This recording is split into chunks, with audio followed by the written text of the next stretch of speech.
Hello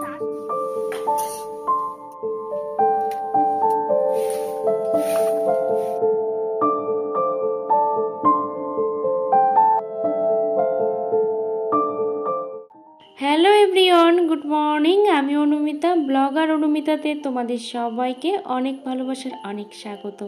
চলে এসেছি রান্নাঘরে। আর আমার ভিডিওর যদি কোনো পার্ট তোমাদের একটুও ভালো লেগে থাকে অবশ্যই একটা লাইক কমেন্ট করতে ভুলো না। আর চ্যানেলে নতুন বন্ধু হয়ে থাকলে চ্যানেলটা সাবস্ক্রাইব করে পাশে থেকো।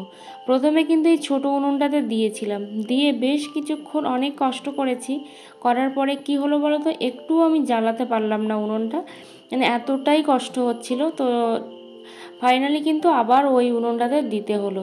আসলে কি বলো তো, 1 থেকে 2 দিন উনুনে রান্না না করলেই তো এরকম পজিশানটা হয়ে যায়, মানে একদমই যেন জ্বলতে চায় না, খুবই কষ্ট হয়। আর জ্বললেও ঠিকঠাক করে উনুনের গায়ে লাগে না, এরকম ব্যাপার স্যাপার হয়ে যায়।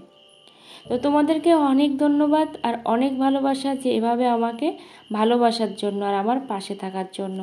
তো সুধা দিবর দিদিভাই কমেন্ট করেছে, তোমার ভালো হবেই আমার বিশ্বাস, সন্তান না হলেও নয় আর হলেও চিন্তারও শেষ থাকে না।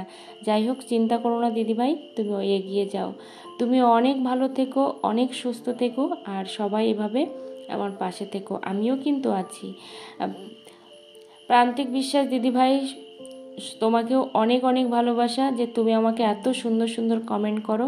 আর আমাকে এই যে কমেন্টগুলো করো তার জন্য কিন্তু আমি অনেকটা মোটিভেট হই, খুব ভালো লাগে। আর সুষমা দিদিভাইও, মানে to me and my twins baby, ওই চ্যানেলের দিদিভাইটাও তো ভীষণ সুন্দর। তো অনেক অসুস্থ দিদিভাই, তুমি অনেক তাড়াতাড়ি সুস্থ হয়ে ওঠো। আমি সবাইকেই বলি যে সবাই ভালো থাকো, কিন্তু আমি কতটা ভালো আছি সেটা আমি নিজেও জানি না। যাই হোক, এখন রান্না করতে বসে পড়েছি, কারণ শরীরটা যতই যাই হোক না কেন রান্না কিন্তু করতেই হবে। আমি সত্যিই ভালো নেই, কিন্তু কি করব, মন থেকে ভালো নেই শুধু সেটা বিষয় না, শরীর থেকেও ভালো নেই। তো আমাকে যেতে হবে, আবার নার্সিংহোমে যেতে হবে। তো সেই টেনশানে কিন্তু আমার প্রচণ্ড, মানে আমার খাওয়া ঘুম সব কিছুই উড়ে গেছে সেই টেনশানে, যে আমাকে নার্সিংহোমে যেতে হবে, আবার আমাকে ওটি করতে হবে, অনেক প্রবলেম, মানে ওটি আমাকে না করলে হবেই না। তো সেই টেনশানে কিন্তু খাওয়া ঘুম একেবারেই উড়ে গেছে, খুব টেনশানে আছি আমি। যাই হোক, তার মধ্যেও কিন্তু সবার ভিডিও টুকটাক করে দেখার চেষ্টা করছি। দেখে উঠতে আমি পারি না যদিও, সত্যি কথা, তবু আমাকে ভুলে যেও না বা আমাকে কেউ ভুল বুঝো না। তো রান্নাটা বসিয়ে দিয়েছি দেখো, আর এতটাই হাঁটতে হচ্ছে যে কি বলবো, মানে লবণ আনতে ভুলে যাচ্ছি, ঝাল আনতে ভুলে যাচ্ছি, এই জিনিসটা ভুলে যাচ্ছি, তো ভুলতেই আছি আর ভুলতেই আছি। তো এরকম করে করে খুব কষ্ট হয় যদিও। যাই হোক, এখন রান্নাটা বসিয়ে দিয়ে চলে এসেছি দেখো আমি এদিকে উঠোনটা ঝাড় দিতে। তো ঘরটা ঝাড় দিয়ে বাইরে বের করে দিয়েছিলাম, তারপর আর উঠোনটা ঝাড় দেওয়া হয়নি, ভাতটা বসিয়ে নিয়ে তারপর হচ্ছে এটা ঝাড় দিয়ে নিচ্ছি। আর তোমরা যারা যারা চ্যানেল মনিটাইজড করেছো বা মনিটাইজড করতে যাচ্ছ, তোমাদেরকে অসংখ্য ধন্যবাদ। আর তার আগে বলবো, তোমরা কিন্তু অবশ্যই খেয়াল রেখো যে তোমাদের সমস্ত কন্টেন্টগুলো ঠিক আছে কিনা, তোমাদের কোনো রকম কপিরাইট আছে কিনা, কিংবা কোনো রকম রিউজ আছে কিনা, ভিডিও থাম্বনেল টাইটেল সব কিছু কিন্তু A to Z তোমরা দেখে নিয়ে তারপরে কিন্তু কাজ করো, না হলে কিন্তু তোমাদের মনিটাইজেশনটা বাতিল হয়ে যেতে পারে।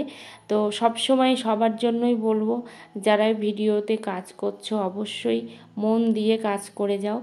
আর অবশ্যই ভিউজের আপ ডাউন হবে, কিচ্ছু বলার নেই, কারণ কখন ভাগ্য ফেরে সেটাও কিচ্ছু বলার নেই। যেমন আমার দেখো, প্রথম দিক থেকে কিন্তু প্রচুর ভিউজ পেতাম আমি সত্যি ভাবতে পারিনি যে আমি এতটা ভিউজ পাবো একদম নতুন চ্যানেলে।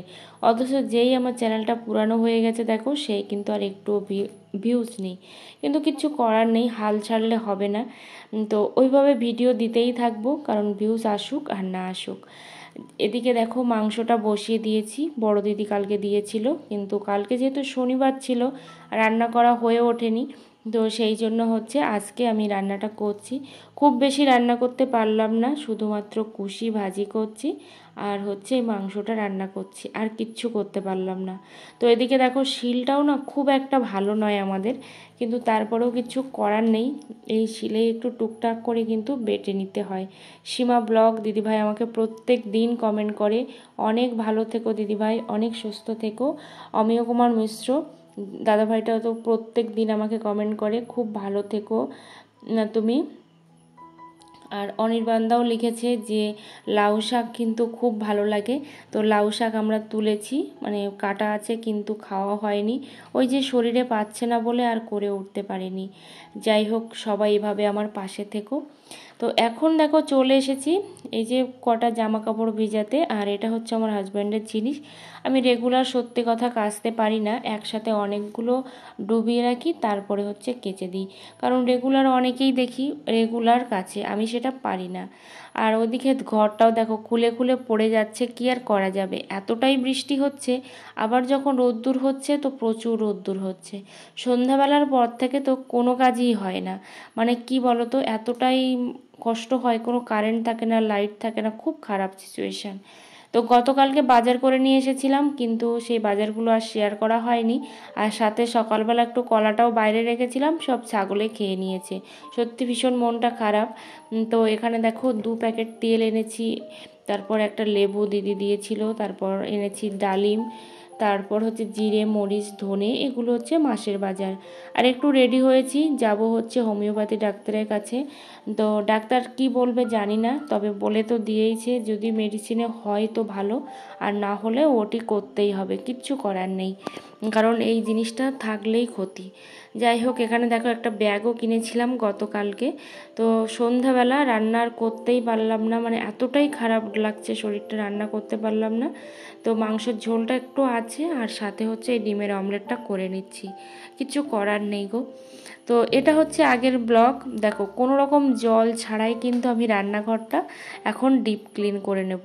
আর রান্নাঘরে যতই আমার এই ফ্যানটা থাকুক না কেন, প্রচুর পরিমাণে কিন্তু তেল চিটে পড়ে, আর তার ফলে কিন্তু একদম রান্নাঘরের অবস্থাটা একদম যাচ্ছে তাই হয়ে গেছে। তো ঘরেই একটা লিকুইড বানিয়ে নিয়েছি আমি, সেই লিকুইড দিয়েই কিন্তু আমি এটা ডিপ ক্লিন করে নিচ্ছি। আর কত সহজে যে ডিপ ক্লিন করা যায়। তো এর মধ্যে দেওয়া আছে লেবু, তারপর বেকিং সোডা, আর হচ্ছে ভিম লিকুইড, আর এমনি নর্মাল জল, এই 4টে জিনিস দিয়েই কিন্তু করেছি। খুবই হেল্পফুল, খুবই হেল্পফুল, তোমাদের কোনো কিছুই লাগবে না বাজার থেকে কিনে নিয়ে এসে, কোনো পয়সা খরচা না করেই কিন্তু তোমরা এই লিকুইডটা বানিয়েই করতে পারো। এরকমভাবে সব ডিপ ক্লিন, একদম ডিপ ক্লিন যেটা বলে সেটাই কিন্তু করছি। প্রথমে ভাবছিলাম আমি ফ্যানটা খুলবো না, কিন্তু পরে ভাবলাম যে না, ফ্যানটা না খুললে হবে না, কারণ প্রচুর পরিমাণে কিন্তু একটা র্যাশ জমে গেছে।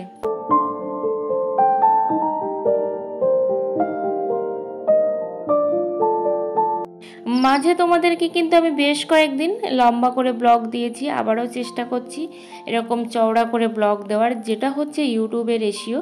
তো একটা দিদিভাই আমাকে একদিন কমেন্ট করেছিল যে ইউটিউবের রেশিও কত, তো ইউটিউবের রেশিও হচ্ছে 9:16। তো এই রেশিওতেই কিন্তু ভিডিও করতে হয়। তো এখানে দেখো আমি এই মেশিনটা কিন্তু পরিষ্কার করে নিচ্ছি, আর আমার যেহেতু এখন 2টো মেশিন, কিন্তু এই মেশিনটা খুব একটা কাজে লাগে না, মানে একদমই আমি কাজে লাগাই না এটা। তো সেই জন্য আমি খুব ভালো করে এটাকে পরিষ্কার করে নিয়ে একটা কভার লাগিয়ে দেবো। এটা যেহেতু অনেক পুরানো মেশিন, মানে আমার জন্মেরও আগে, আমার মার বিয়েরও আগে, ঠিক আছে। তো সেই জন্য এই মেশিনের বোর্ডটা দেখতে পাচ্ছ কতটা বড়, সেই তুলনায় কিন্তু আমার যে নতুন মেশিন, সেই মেশিনের বোর্ডটা কিন্তু একেবারেই ছোট। তো এইটা হঠাৎ করে সামনে দেখলাম, তো ভাবলাম যে এটা দিয়েই কিন্তু আমি কভারটা বানিয়ে নিই, তাহলে কিন্তু সুন্দর করে পরিষ্কার পরিচ্ছন্ন থাকবে। তো এভাবে কিন্তু সুন্দর করে যদি পরিষ্কার পরিচ্ছন্ন করে রাখা যায় ফেলে দেওয়া জিনিস দিয়ে, তাহলে তো বেশ ভালো হয়, কোনো রকম কিন্তু পয়সা খরচা করার প্রয়োজন পড়ে না।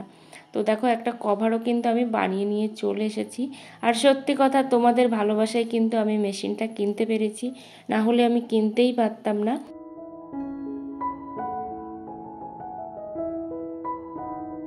রকমারি ব্লগস আন্টি তো সবসময় আমাকে কমেন্ট করে, খুব সুন্দর সুন্দর, তোমাকে অসংখ্য ধন্যবাদ আন্টি। তো এখন দেখো মেশিনটাতে আমি তেল দিয়ে নিচ্ছি, কারণ সব কিছুরই কিন্তু একটা তেল দেওয়ার প্রয়োজন আছে। আমাদের যেমন খাওয়ার প্রয়োজন আছে, মেশিনের তেমনভাবে কিন্তু তেল দেওয়ারও প্রয়োজন আছে। তো এখন ঘর বারান্দাগুলো সব ঝাড় দিয়ে নিচ্ছি, প্রচণ্ড নোংরা হয়, কেন যে এত নোংরা হয় আমি বুঝতেই পারি না, কারণ ওপরে তো কেউ আসেও না থাকেও না, তারপরেও যে কেন এত নোংরা হয় তো সেই ভগবানই জানে। যাই হোক, এভাবেই কিন্তু ঘর বারান্দাগুলো আমি পরিষ্কার পরিচ্ছন্ন করে রাখার চেষ্টা করি। আর এখানে দেখো বেশ কিছুটা জিনিসপত্র, মানে এখানে আমাদের যেহেতু কোনো রকম ফার্নিচার সত্যি কথা নেই, তো সেই জন্য কিন্তু এভাবে একটু সাজিয়ে গুছিয়ে রাখলেই বেশ ভালো লাগে। তো জানি না কোনো দিন ফার্নিচার হবে কি না, আর হচ্ছে কোনো দিন এই রুমটাকে ঠিকঠাকভাবে অর্গানাইজ করতে পারবো কি না সেটাও জানি না। তো দেখা যাক কোনো দিন পারি কি না, সেই আশায়ও আমি নেই সত্যি কথা। কারণ একটা জিনিস ভেবেছি, কোনো কিছুই সঙ্গে যাবে না, তবুও যেটুকু দিন আছি সেটুকুই কিন্তু সব কিছু করে যেতে হবে। তো মেশিনটাও ভালো করে পরিষ্কার করে নিচ্ছি, আসলে মেশিনটা টেনে টেনে আমাকে নিয়ে যেতে হয়, তো একবার এদিকে একবার ওদিকে। সবাই ভালো থেকো, সুস্থ থেকো, দেখা হচ্ছে পরের ভিডিওতে।